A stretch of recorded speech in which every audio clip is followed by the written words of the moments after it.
L'émission commence et aujourd'hui, pour une fois, je vais me calmer un peu. Parce que je vais aborder un sujet sérieux, la solitude. Laissez-moi donc me mettre dans un mood adéquat. Tu n'as pas d'amis et tu aimerais t'en faire? Viens donc jouer à Sea of Thieves. Putain, on dirait une sponsor. Non, plus sérieusement, aujourd'hui j'ai pas envie d'aborder un thème en particulier qui aurait un rapport avec le jeu ou quoi. Non, aujourd'hui c'est Sea of Thieves et uniquement Sea of Thieves. Vous allez voir, c'est amplement suffisant. Si j'ai choisi cette intro, pour ceux qui connaissent un petit peu le jeu, vous savez que c'est parce qu'il est fait de manière à favoriser les rencontres entre pirates et vous encourager à ne pas jouer seul. Vous noterez que j'ai attendu que le jeu sorte bientôt sur PlayStation, histoire de ne pas trop faire envie à ceux qui n'ont ni PC ni Xbox. Faut dire que je suis un excellent commercial. La vidéo ne contiendra pas de spoil majeur sur l'histoire, si ce n'est le fil rouge essentiel à la compréhension du lore. Rassurez-vous, c'est comme si je vous disais que One Piece c'est un mec élastique qui est dans un monde où les gens peuvent tirer les pouvoirs de fruits du démon, qui s'est fixé pour objectif de devenir le roi des pirates en trouvant le One Piece. Autrement dit, pas un résumé très précis quoi.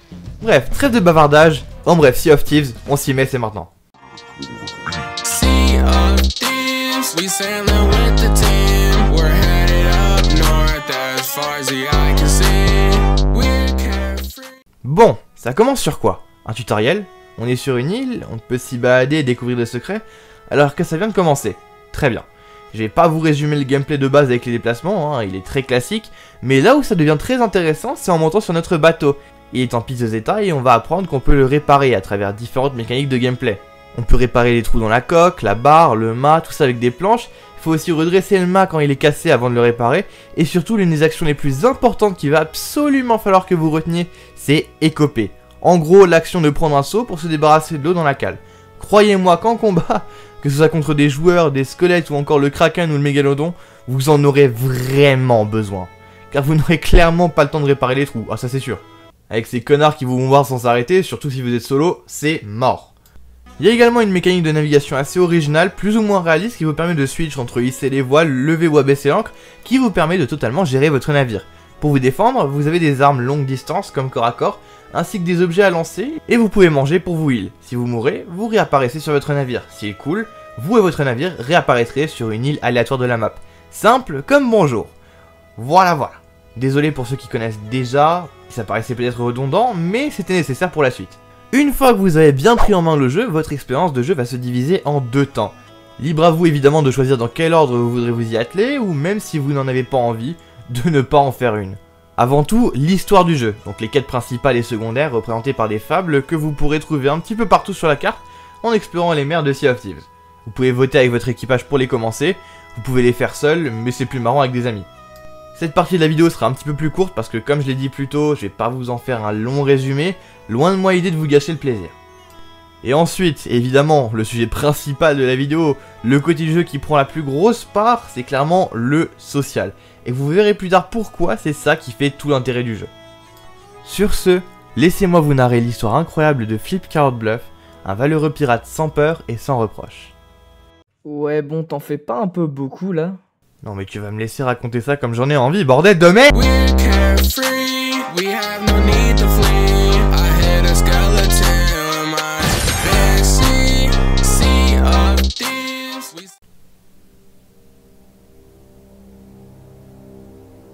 Il y a une île, située au-delà de la frontière de la mer des voleurs. Impossible à atteindre sans un grand pouvoir. Ce pouvoir est le Shroud Breaker. Et nombreux sont ceux qui le recherchent.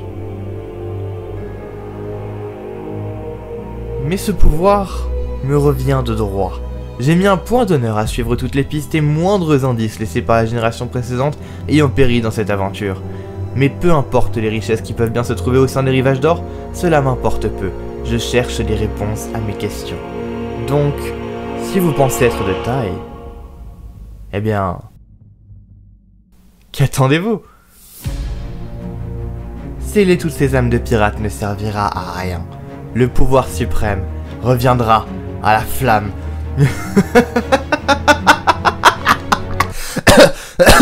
Oh merde! Bon, vous l'aurez compris, ces fameux rivages d'or dont je parle, c'est un petit peu l'objectif ultime du jeu. Enfin plutôt celui de la quête principale quoi. Ah oui, et quand je parle de la flamme, cela fait référence à Flameheart, l'un des plus grands seigneurs pirates de la mer des voleurs. C'est un petit peu l'antagoniste principal parce qu'il y aura ses sbires un petit peu partout dans le jeu, avec des boss en lien avec lui, et même dans le lore, il est présenté comme le mal incarné qui ne cherche qu'à soumettre les autres équipages et semer le chaos. Si je m'associe à ce personnage dans mon récit, c'est parce que dans le jeu, je suis émissaire des Eaux de la Faucheuse. Les Eaux de la Faucheuse, c'est vraiment LA faction PvP par excellence. Et il y en a d'autres comme l'Ordre des âmes, l'Alliance des marchands et les collectionneurs d'or. C'est un petit peu les trois factions principales auxquelles vous pouvez vendre des ressources qui leur sont associées. Aux avant-postes, quant aux deux factions les plus prestigieuses, les Eaux de la Faucheuse pour le PvP et la Fortune d'Athéna, la plus dure à intégrer, pour le prestige évidemment.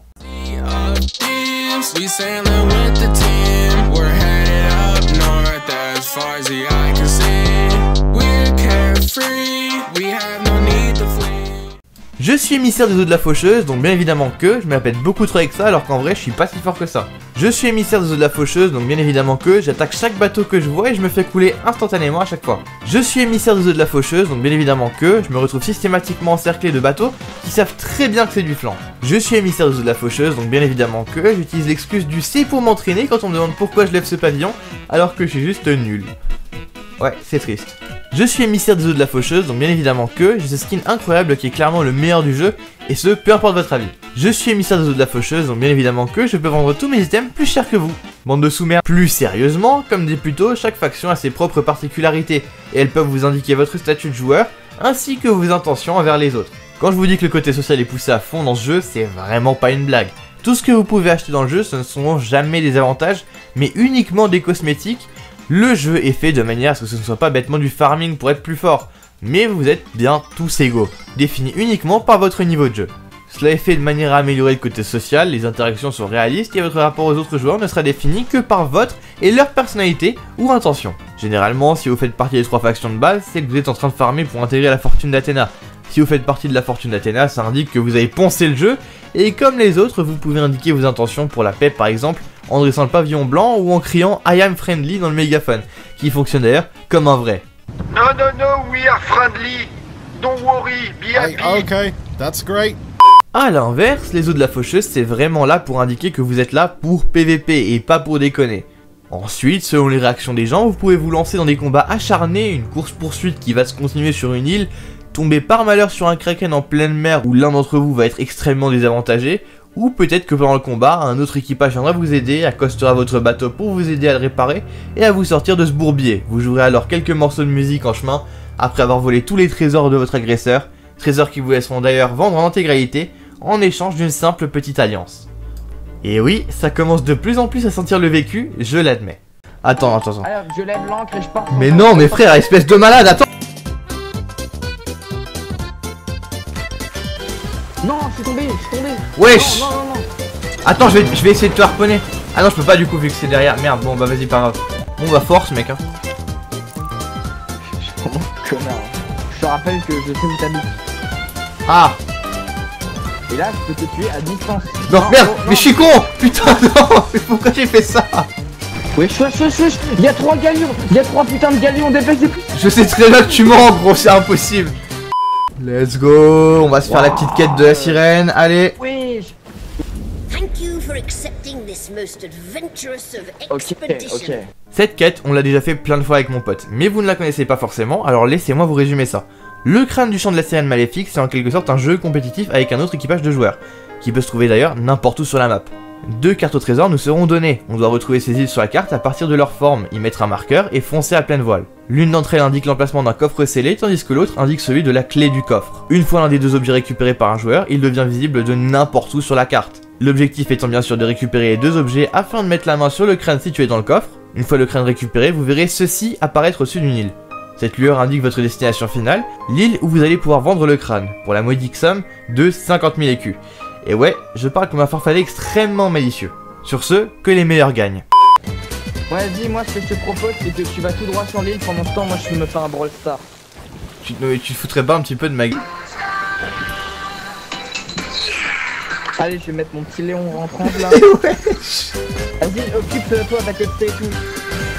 Vas-y, je m'occupe de ça. Surtout, je suis un pro, mec, on sait très bien à quel point je réussis tous mes accostages.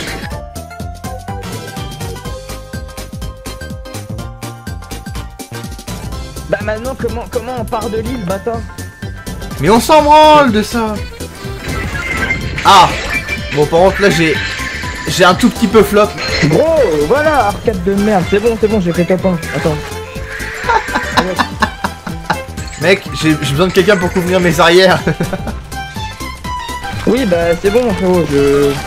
Ouah, je suis mort, mais comme une sous-merde, mec. Oui, bah c'est bon, frérot, je... C'est bon, on a GG, ça. Bon, j'ai servi absolument à rien sur cette quête, mais c'est pas grave. GG, mec. Exactement. T'as été nul à chier. Ta gueule. Attends, je crois qu'on est déjà à l'événement, en fait. Ah ouais? Ouais. Théma, oh putain. Mon gameplay. Oh les shit, Ouais. Tu m'as dit ta coste, donc vas-y, essaye de les gérer. Oh là-bas, bateau en vue, bateau en vue. On va y aller. On va se faire des nouveaux amis, mec. We are friendly. Oh shit. There's a phantom boat.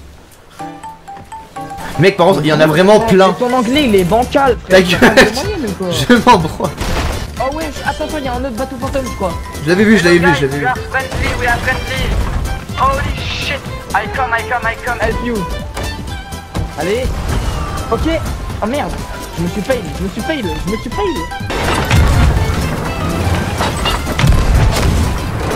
Oh, il y a des mecs, attends. Oh, il y a un requin. Oh shit. Pourquoi ils sont aussi rapides, Merde. ces connards? Allez, je suis sur leur bateau. Attends, je vais essayer de leur faire flamber le bateau.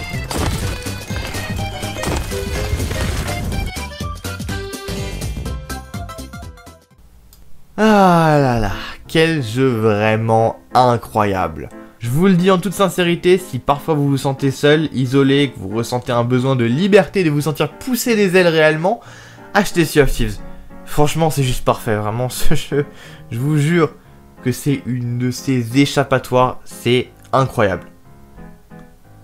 Bref, j'espère sincèrement que cette vidéo vous aura plu. Personnellement, j'ai adoré la faire. Ça doit sans doute être la vidéo où j'ai pris le plus de plaisir. Bref, c'était MrFit Guys pour vous servir. A plus.